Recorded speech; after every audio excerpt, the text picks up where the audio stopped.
Hi there everyone, I'm Gage, camera operator and video production assistant at Holt Nurseries. Today, my boss Tom and I have the chance to visit Iguanaland to give them some amazing aquatic plants for some of their turtle enclosures. It is the largest reptile zoo in the world. It specializes in monitor lizards and iguanas and over 100 species of turtles. The place is absolutely fantastic. It sure is, Tom.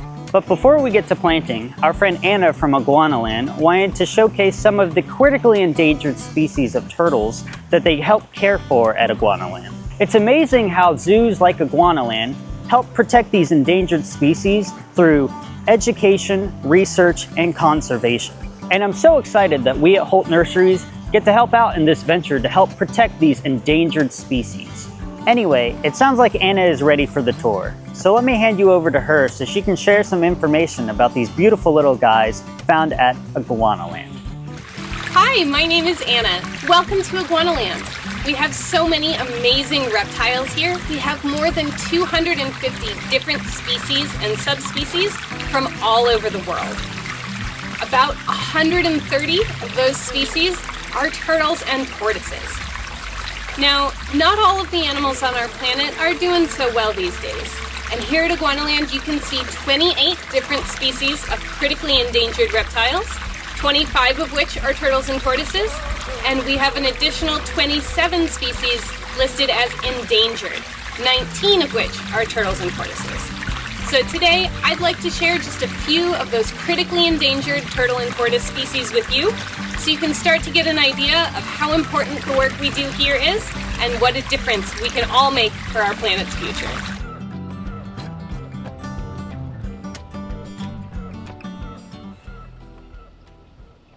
So let's see if we can find a couple of these guys. So if we come over here, here we are.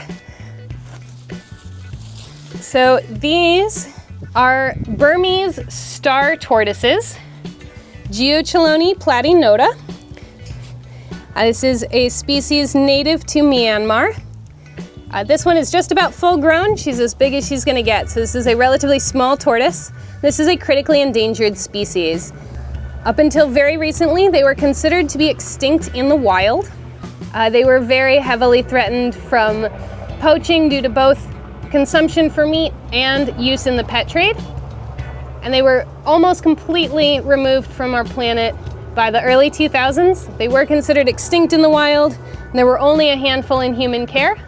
Luckily, the government in Myanmar has worked very hard with these tortoises. There's a lot of captive breeding programs that have been very successful, and their populations are considered currently to be increasing.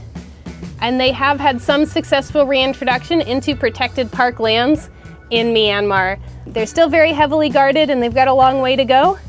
And the coolest thing about our group here, we have 7 of these amazing animals. And this year, 2024, for the first time, Iguanaland was able to reproduce this species. So we had captive bred hatchlings produced right here at Iguanaland this year, and we're very proud of that. Hi, little bud, there you are. What you doing? You got super active all of a sudden. Hi, bud. All right, so these are Forsten's tortoises, Indotestudo forsteni. We do have a group of 8 of them here at Iguanaland. This is another critically endangered tortoise species. They are found in Indonesia on the islands of Sulawesi and Halmahera. So they have an extremely limited natural range, which makes them very vulnerable to habitat loss and destruction. Our group here was bred at the Dallas Zoo in Texas, and they are on loan to us from the Dallas Zoo. And they're being held here until they are needed for continued captive breeding programs here in the US through AZA Zoos and organizations like Turtle Survival Alliance, who we are very happy to be very good friends with. They're a fabulous organization that does a lot of good for turtles around the world. These guys are not only very vulnerable to habitat loss and destruction, but they are often poached for the pet trade. And unfortunately, they do not currently have any legal protections in Indonesia, but we are very happy to have these beautiful turtles here with us. These are Asian giant pond turtles, Hosomes grandis. They can get quite large. They can be up to 18 inches long, and that's their straight shell length here along their back. They can weigh up to 25 pounds.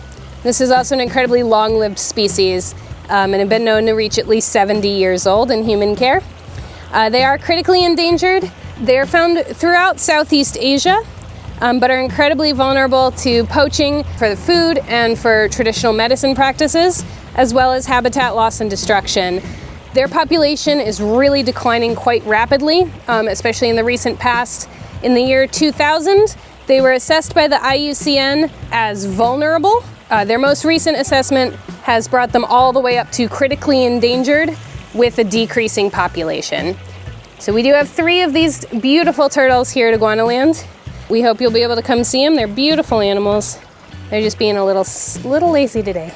All right, so this is the golden coin turtle, and I gotta fish a couple of them out of here. There we go. This is Quora trifasciata. This is a turtle native to Southeast Asia and China. The Quora, this genus, are known as the Asian box turtles. And if I tilt her up, we can see they've got this beautiful markings on their bottom, but they do have a small hinge, and they can close their shell somewhat. It's a little different than our native North American box turtles. This species, like the others we've been talking about today, is critically endangered. Their habitats are being destroyed, and they are being collected for the pet trade with little to no protection for them in the wild. Now, these guys can be quite large, though most of the species in this group are on the smaller side. There are a few that are even bigger than this. Now, the very nice thing about some of our golden coin turtles here at Iguanaland, 3 of our 6 came to us from the Smithsonian National Zoo in Washington, D.C. Being able to move these captive animals between zoos around the U.S. helps us to ensure that they're all getting proper care and have somewhere safe to be, and helps with breeding programs and maintaining these species that are starting to do poorly in the wild or that need a little bit of extra help. Working together, we've got a much better chance of helping to sustain these species long term. This is a Sulawesi forest turtle. These are a very cool endangered species native to the island of Sulawesi in Indonesia. This one is male, and we can tell that from this bright white head, which is where they get their scientific name for their genus, Leucocephalon, which means white head. Like many endangered turtles and tortoises, they are threatened by deforestation and habitat loss and destruction. Indonesia and Sulawesi in particular have one of the highest deforestation rates in the world, and they're rapidly losing habitat, especially to put in things like palm oil plantations. And they are also vulnerable to the illegal pet trade. In the late 90s, these guys were being exported illegally by the thousands, and now their population in the wild is really quite small. So we're very lucky to have these animals. Right now we just have this boy. Hopefully we'll be able to find a female for him and help with some of the captive breeding. But even if we don't, he'll have a safe, happy life with us. I know he's a little grouchy right now because I'm holding him up here. But we're thrilled to have this animal at Iguanaland, and we'll make sure we take care of him and let him have a wonderful rest of his life here.